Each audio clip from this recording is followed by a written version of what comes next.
Mahalliy xabar bilan davom etamiz. Oson va noqonuniy yo'l bilan daromad topishga urinish oxir-oqibat qonun oldida javobgarlikka olib keladi. Surxondaryo viloyatida ham hokimlik zaxirasidagi yer maydonini noqonuniy sotmoqchi bo'lgan shaxsga nisbatan sud hukmi o'qildi. Mazkur holat yuzasidan tayyorlangan lavhani e'tiboringizga havola etamiz. Oson daromad, ko'pincha og'ir oqibatlarga boshlaydigan yo'l. Ayniqsa, bu yo'l qonunni chetlab o'tish orqali tanlansa. Surxondaryoda ham shunday holat fosh etilgani bu haqiqatning yana bir isboti.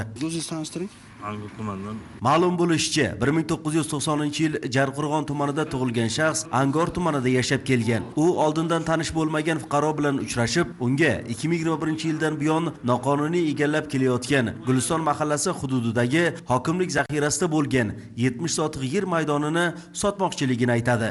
Tanishlari orqali kadastr hujjatlari tayyorlab berishni ham va'da qilgan.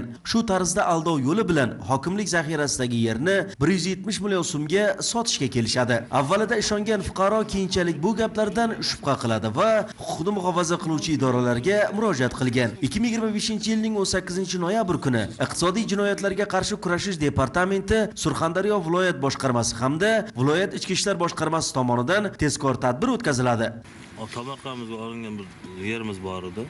O'shani aka olaman deganda, ikkomiz shuni oldi berib qilamiz degan. Termiz shahri Tuproqo'rg'on mahallasidagi jarayonda 36 yoshli shaxs hokimlik zaxirasidagi yerni 170 million so'mga sotayotgan vaqtida ashyoviy dalillar bilan qo'lga olingan.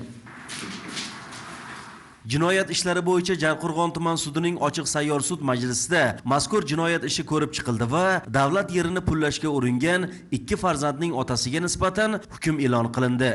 Sudlanuvchiga O'zbekiston Respublikasi Jinoyat kodeksining 59-moddasi tartibida jazolarni qisman qo'shish yo'li bilan uzil-kesil ish haqining 20%ni davlat daromadiga ushlab qolgan holda 2 yil 6 oy axloq tuzatish ishlari jazosi tayinlansin.